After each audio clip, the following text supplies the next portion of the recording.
Aula Retorno e Risco. Parte 2. O básico para incorporar o risco na análise. O básico para mensurá-lo. A nossa disciplina tem o foco em decisões de investimento, principalmente investimentos em ativos reais. Nas aulas anteriores, nós destacamos o VPL como um método superior para se analisar projetos de investimento. Agora, nós precisamos incorporar o risco na análise dos projetos pelo método VPL. Nós temos duas possibilidades: o ajuste no fluxo de caixa, no numerador, ou o ajuste na taxa de desconto. Vamos começar com a primeira forma possível de ajuste, o ajuste no fluxo de caixa. O método para isso é o que nós chamamos de equivalente certeza. Imaginem a seguinte oportunidade de investimento. Você investe 100, que promete um retorno médio de 10, decorrente da seguinte distribuição de probabilidade. Imaginem dois cenários. No cenário pessimista, o retorno esperado é 5, com uma probabilidade de 50%. No cenário otimista, o retorno esperado é 15, com uma probabilidade de 50% também, o que dá um retorno médio esperado de 10. O investidor aceita, para não correr o risco dessa distribuição de probabilidade, ele aceita receber apenas 8. Ou seja, ele está disposto a pagar 2 para deixar o risco para uma outra parte, uma contraparte. Os 8 são o que se chama de equivalente certeza, de uma distribuição arriscada que tinha esta probabilidade. Estes 8, como não tem mais risco, eles passam a ser descontados por uma taxa livre de risco. Percebam que estes 8 dependem de duas coisas: da função utilidade do investidor, que vocês estudaram em microeconomia, e depende também dessa distribuição de probabilidade. Bom, este método ele tem uma baixa, se não nenhuma, aplicabilidade em análise de projetos de investimento em ativos reais, que é o foco desta disciplina. Não vamos seguir adiante com ele. No entanto, deixem anotado para um dia vocês estudarem um pouco mais esta técnica. Ela é importante, teoricamente, para compreendermos e pensarmos sobre outros ativos financeiros. Vamos, então, agora para a segunda forma de ajuste do risco. O ajuste na taxa de desconto, ou seja, o ajuste aqui no denominador. O retorno esperado, o retorno exigido pelos investidores, é uma taxa livre de risco mais um prêmio pelo risco. O prêmio pelo risco depende da variabilidade da distribuição de probabilidade do retorno esperado. Quanto maior a variabilidade, maior será este prêmio. Para entender por que o prêmio depende da variabilidade da distribuição do retorno esperado, vamos voltar um pouco à discussão do início da disciplina. Vamos voltar àquela nossa figura básica. Nós temos aqui um investidor que está determinando o retorno esperado, o retorno que ele exige para projetos de investimento. Ele está olhando o que esses projetos produzem, o risco que esses projetos trazem. Eu coloquei aqui uma medida de lucro bastante conhecida, lucro antes de juros e impostos. A partir desse lucro nós conseguimos chegar ao fluxo de caixa que será descontado. Vamos trabalhar um pouco aqui, porque esse lucro é um lucro esperado. Vamos trabalhar um pouco a a variabilidade possível, a variabilidade esperada deste lucro. Ainda não tratamos de alavancagem, mas neste ponto é útil trazê-la para análise. A alavancagem, ela gera despesa financeira. Nós poderíamos analisar o exemplo que vem abaixo sem alavancagem, mas ela é útil para deixar claro o ponto que queremos destacar. Imaginem duas empresas que têm o mesmo nível médio do lucro antes dos juros e dos impostos.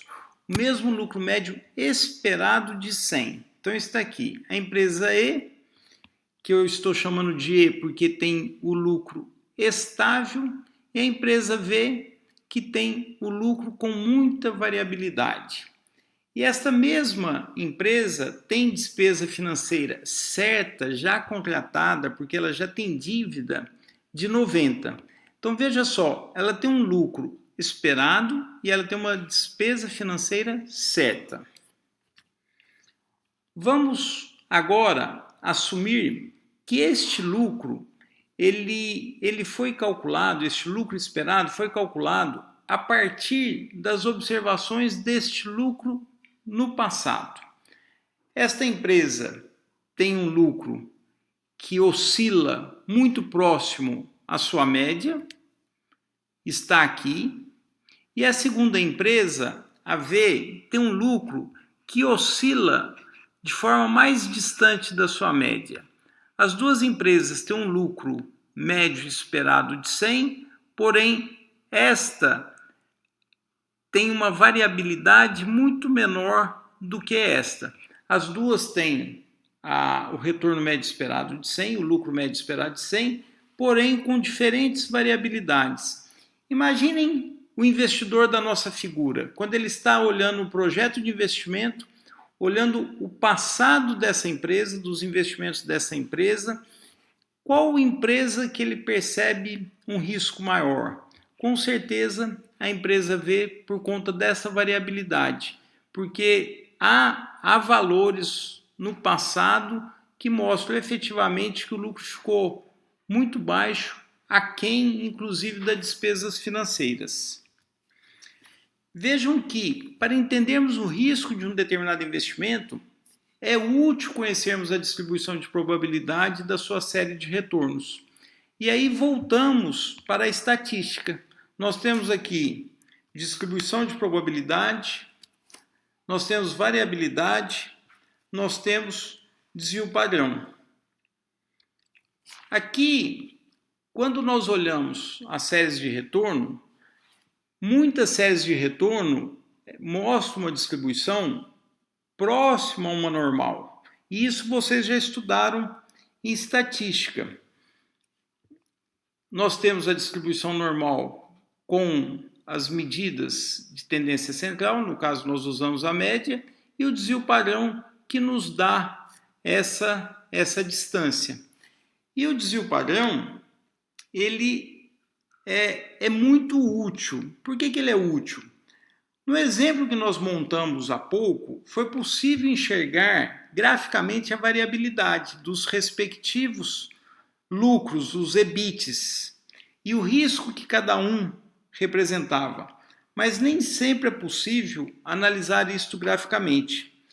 E a estatística nos dá o desvio padrão, uma medida que sumariza esta variabilidade, uma medida que ajuda o investidor a ter um sentimento, a ter uma ideia de uma possível faixa dentro da qual o retorno estará. Veja um ponto importante. Uma ideia de uma possível faixa dentro da qual o retorno estará. Eu volto a uma observação que já fiz em aulas anteriores. Mais uma vez, desde que o futuro se assemelhe ao passado. Dando sequência, aqui é mais uma representação gráfica de uma distribuição normal. Aqui uma distribuição normal padrão que mostra onde as observações se concentram, ao redor das medidas de tendência central, e o desvio padrão no eixo X. Aqui, mais um gráfico para ilustrar que quanto menor o desvio padrão, mais estreita é essa curva, indicando que os valores esperados nas curvas estreitas estão mais concentrados ao redor da média, assim como estavam na empresa E, a empresa que nós chamamos de estável, lá no nosso exemplo. Uma outra medida de risco utilizada é uma medida de risco relativo, que é o chamado coeficiente de variação. É o desvio padrão em relação à média da distribuição. Bom, olhando um pouquinho os dados históricos.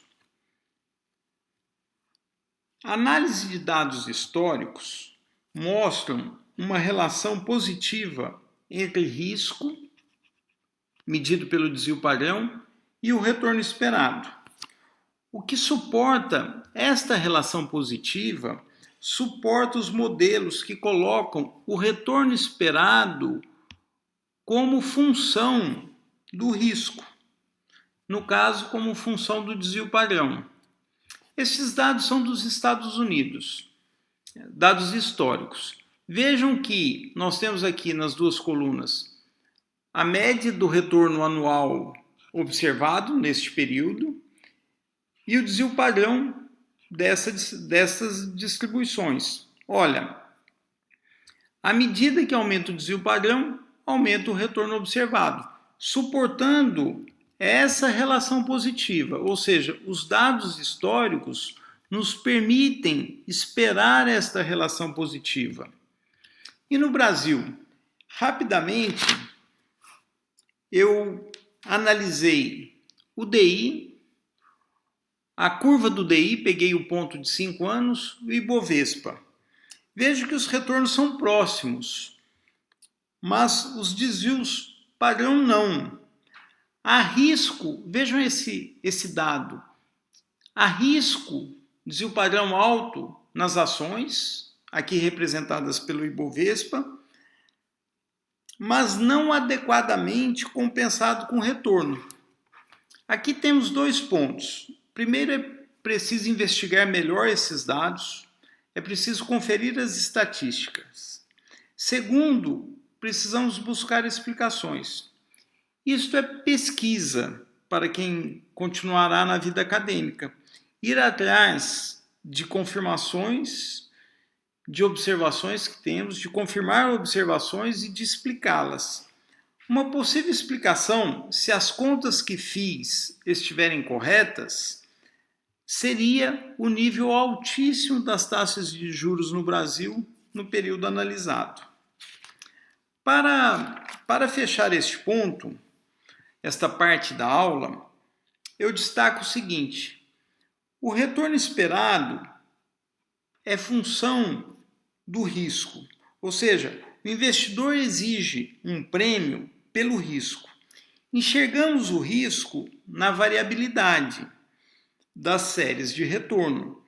E o desvio padrão é a medida estatística que sumariza essa variabilidade. Isto nos faz encerrar esta parte da aula. Se observarem algum erro, por favor, me escrevam, comentem para mim, mandem-me um e-mail. E aqui eu adianto para vocês os exercícios para a próxima semana. E daqui a pouco, na parte 3, nós veremos o final desta aula. Até já!